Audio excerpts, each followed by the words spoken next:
This is a meeting of the Assembly Enterprise Utility Oversight Committee. Amy, we'll start with you for introductions. Amy Democki. Dean Gates. And Bill Paulson, Municipal Manager. Christopher Constant. Forrest Dunbar. Felix Rivera. Julie Haskett from Chugach Electric. Lee Seaver, Chugach Electric. Mark Johnson and LNP. All right, thank you very much.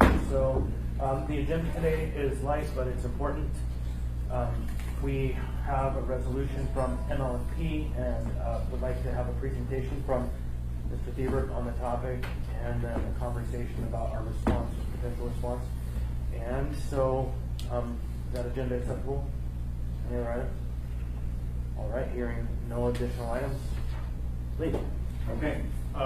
The Chugach Electric Board of Directors did pass a resolution at our last meeting, and it was really involving obviously the transaction between Chugach and MLNP. They urged us to move forward in a timely manner. One of the things they've done is given me the resources necessary to make this thing happen. The Assembly said they wanted to see this in October of this year, so the Board of Directors made a decision that at their October 24th board meeting, they wanted to approve the PPA before it actually goes to the Assembly, and to make sure that we have the adequate time to get the information out to our membership and allow the municipality the time so they can get it out to the rest of Anchorage and make sure everybody has a good discussion and has adequate time to do the review. So it's very important that we do both put in the resources necessary to get it done by that date. And I will say that things have been a little bit slower, I think, than we would like to see. But I think both parties are working extremely hard. We put in 2 long days last week in trying to get the final term sheet provisions put together. I think we're getting close. We meet again this afternoon, and I know Chugach is committed to make this happen. And I applaud the municipality. They've been putting in the time. I think they do have a number of the consultants on board now to get this thing moving forward. So I think one thing we just want to make sure is that the Assembly understands that for us to do our due diligence, we do need to get information in a timely manner to get this all completed, and it does take both of us working together. So we certainly appreciate the Assembly taking this up, and we hope to work together to get this done for what I think this community, on a 65% vote said this looks like a good idea, let's move it forward. So we have a very extremely tight timeline before December, and we just urge everybody to work together to make it happen. Okay. So if there's any questions I can answer, I'd be happy to do that. Bye-bye. What was the vote on this resolution? The vote was, I believe, and I think it was 6 that was unanimous. I think we were short one. We have a seven-member board, but I think we were short one board member, and that board member will be on. Hopefully, we'll get elected by the rest of the board next Thursday. So you have an additional election or another meeting? Well, we had a resignation of one of our board members, and then what happens is the balance of the board then votes for who they want as a replacement, and then that person is elected in our annual election next May. Other questions? I do have some questions, but I'd like to hear from the admin first. When I was hoping to do that. Okay, thank you. Yep. Mr. Fawzi. I'm not sure there's much more of a substantive update to provide other than ditto to what we largely said. We probably are making slower progress than we hoped, but we are hoping that the logjam will break fairly shortly. I know that we have been slow on some of our diligence items, but I just got 3 emails in rapid succession from Foreign Relations, so they should be hitting the box before the end of the day. But we're dedicated to getting it done. So we had a long 2 days last week. Our team is focused on this, and we are trying to make some quick progress. Thank you, Mr. Chair. So a couple questions. Mr. Rivera.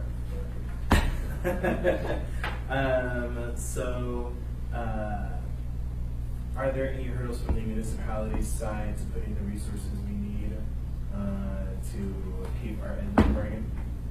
not as I see it here now. We have fully assembled our team, so the Assembly has approved really 3 advisors. We expanded our existing regulatory council's contract, Dean Thompson and Kevin Ellis.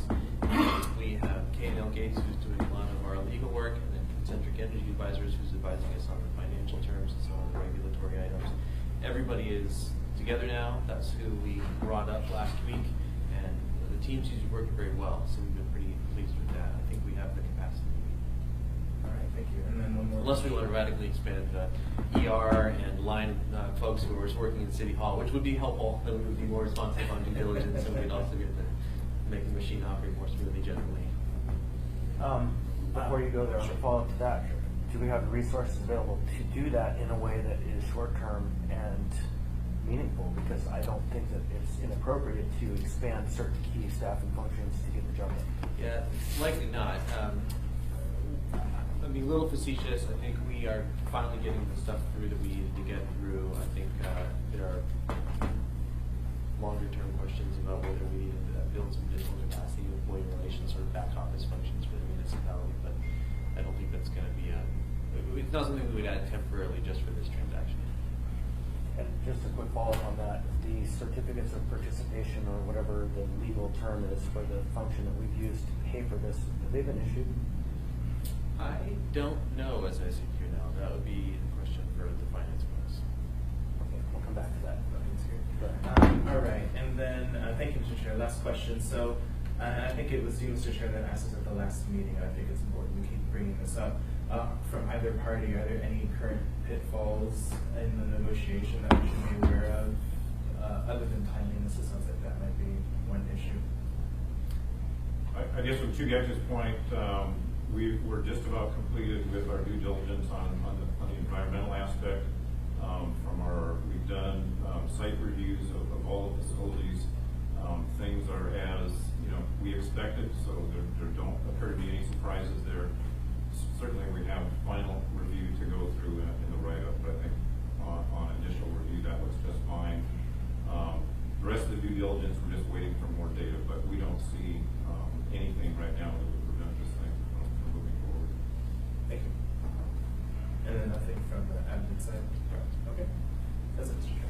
Couple questions. First for the admin. So what is it going to look like? And you might not actually know this quite yet, but when it comes back to the assembly, will it be a resolution, an ordinance, will it be a series of ordinances? What do you think that actual final action by the assembly is going to look like? I suspect it will be an ordinance because the final purchase sale agreement will include the disposal of real estate. And the real estate book at a minimum would require us to have an assembly ordinance that approves that transaction in the same way that we've been approving any of our contracts or even easements that require disposals. I think it is probably just the one action, but we'll know more as we get closer to it. Thank you. I guess I would follow up with that, Mr. Chairman. So I guess I would advise the admin. It depends on how this looks at the end of the negotiation. We might end up having to do this thing very quickly at the end. But I think we can all agree that it'd be preferable if we had a bit of a lead time between the introduction of that assembly, maybe even more than is typical for an ordinance, more than between 2 meetings. Right. The ordinance could be introduced, and then we could have work sessions, we could have this meeting, we could have public testimony, maybe even multiple rounds, to the degree that it's possible. Another question I had then, so in reading this resolution from Chugat, they make it clear that they can purchase all or part of MLP, or rather we could sell them all or part of MLP. And I assume that's there because there are certain properties we own that they don't necessarily want. And I know we've talked about some specific ones. Is there any particular property so far that Chugat just said, we just don't want these properties, we're not going to buy these properties? I think from our first review, and this might have changed, we've been looking at how we actually do the transition. There are probably some of the properties that are currently the headquarters building, the facilities north of Post Road that we are not interested in. We think it'd probably be better to move that to maybe another location so we can get all of the resources set up so on day one, people can move in and not have to do that while people are sitting at their desks. So I think probably the facilities that are down on Post Road and, obviously the power plant, plant one, we would definitely take that, but some of the other facilities that are used for basically admin, I don't think we're interested in at this time. The other facility that we've been kind of talking back and forth with is ML&T's share of the Eklutna, and there's some discussion of ML&T keeping the Eklutna share and doing maybe a power purchase agreement or something like that. But those are more discussions that we've been having in the last couple of weeks. Kind of stall, but how can ML&T retain the school share if ML&T no longer exists? Well, MOA would acquire it. Yeah, we don't have. Sorry. Thank you, Mr. Chairman. Thank you. So, any questions? I'll ask one.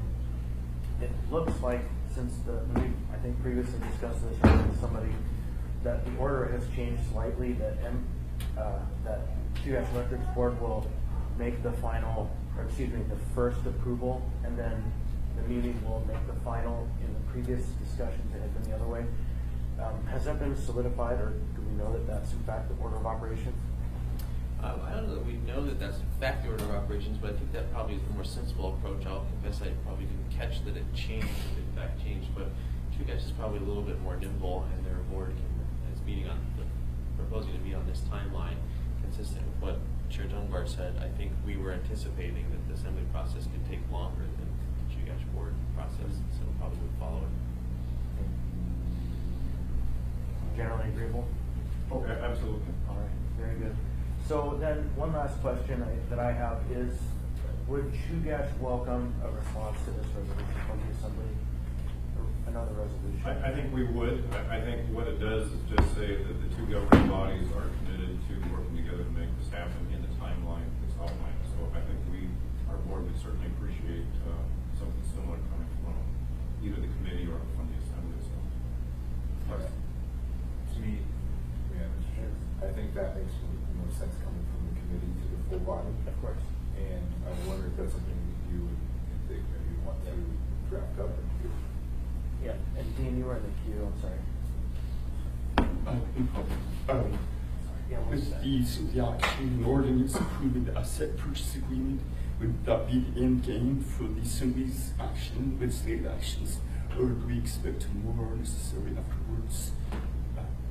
The ordinance to approve purchase agreement, would that be the end game for the Assembly? I think as we sit here now, that's probably the end game.